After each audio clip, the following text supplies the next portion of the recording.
नमस्कार मित्रों, आज एक ऐसे मुद्दे पर बात करने वाले हैं जो सुन के आपको हैरानी भी होगी और बहुत ताज्जुब भी होगा कि भला ये भी कोई बात हुई, क्या कोई ऐसा भी कर सकता है। जी हाँ मेरे भाई, लोग अब किसी भी तरीके से कुछ भी कर सकते हैं। आपको एक कहानी तो याद होगी भगवान शिव की और भस्मासुर की, जिसमें भगवान शिव ने भस्मासुर को वरदान दिया था और बाद में भस्मासुर ने भगवान शिव को ही दौड़ा लिया था कि सबसे पहले तो मैं इन्हीं को भस्म कर दूं। तो वही चीज एक बार फिर से रिपीट होती हुई दिखाई दे रही है। एक ऐसा देश जो आवश्यकता पड़ने पर हमेशा भारत के आगे हाथ फैला देता है और भारत दिल खोल के उसकी सहायता करता भी है। सहायता लेने के बाद वो देश भारत को हर बार आंख दिखाता है। एक बार फिर उसकी आंखें हम पर तनी हुई हैं। देखते हैं क्या एक्शन लेती है मोदी की 3.0 की सरकार। आपको बताना चाहूंगा कि काफी टाइम पहले आपको याद होगा कि मालदीव ने हमारे पीएम के ऊपर टिप्पणी की थी। उस टिप्पणी के बाद पूरे ही इंडिया में एक ट्विटर कैंपेन चला दिया गया था, बाइकॉट मालदीव टूरिज्म। यानी हम सब ने मालदीव के पर्यटन को बाइकआउट कर दिया था। अगर कहा जाए तो मालदीव को ही बाइकआउट कर दिया था कि वहां से बिल्कुल नहीं जाना है, कोई संबंध नहीं रखना वहां से, और वहां हम घूमने के लिए नहीं जाएंगे। मालदीव की इकोनॉमी पूर्णतः टूरिज्म पर ही आधारित है, इसलिए उसको बहुत तगड़ा झटका लगा, बहुत जबरदस्त झटका लगा। क्योंकि मालदीव है क्या, एक आइलैंड ही तो है, उत्तर मध्य हिंद महासागर में स्थित एक आइलैंड, फ्री आइलैंड है ये। इसकी पूरी इकोनॉमी टूरिज्म से ही जनरेट होती है। तो हमने मना कर दिया कि हम नहीं आएंगे आपके यहाँ, और इंडिया से बहुत सारे लोग वहाँ घूमने जाते हैं जिससे उसको अच्छा खासा पैसा आता है। तो फिर हुआ क्या, मालदीव ने माफ़ी मांगी, जिसके बाद सारी बातें धीमे धीमे सामान्य होने ही लगी थी कि एक बार फिर मालदीव के प्रेसिडेंट मोहम्मद मुइज़्ज़ू ने आंख दिखाना शुरू कर दिया।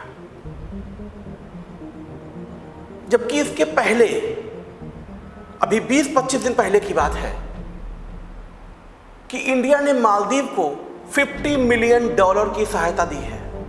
रो रहा था मालदीव, कुछ नहीं है हमारे पास, बहुत दिक्कत आ रही है, टूरिज्म बहुत कम हो रहा है, हमको बचा लो। तो इंडिया गवर्नमेंट की तरफ से $50 मिलियन की सहायता दी गई थी मालदीव को, और ये पैसा भारत सरकार ने ट्रेजरी बिल इशू करके जुटाया जो मालदीव को दिया। उसके बावजूद भी मोहम्मद मुइज़्ज़ू नहीं माने और इन्होंने अपनी पार्लियामेंट में एक प्रपोजल लाए हैं ये, जिसमें कहा है इन्होंने कि हम भारत के पूर्व में किए गए एग्रीमेंट की जांच करेंगे। यानी मालदीव और भारत के बीच जो एग्रीमेंट चल रहा है उनकी हम जांच करेंगे, उससे मालदीव की इंटरनल सिक्योरिटी को खतरा है। अब आप बातें देखिए, हमारे एग्रीमेंट से उनकी इंटरनल सिक्योरिटी को खतरा है, और आनन फानन में आकर उन्होंने हमारा एक एग्रीमेंट रिन्यू किया भी नहीं, कैंसिल कर दिया। 2019 में 8 जून 2019 में मोदी सरकार ने ही मालदीव गवर्नमेंट के साथ एक एग्रीमेंट साइन किया था जिसका नाम था हाइड्रोग्राफिक सर्वे एग्रीमेंट।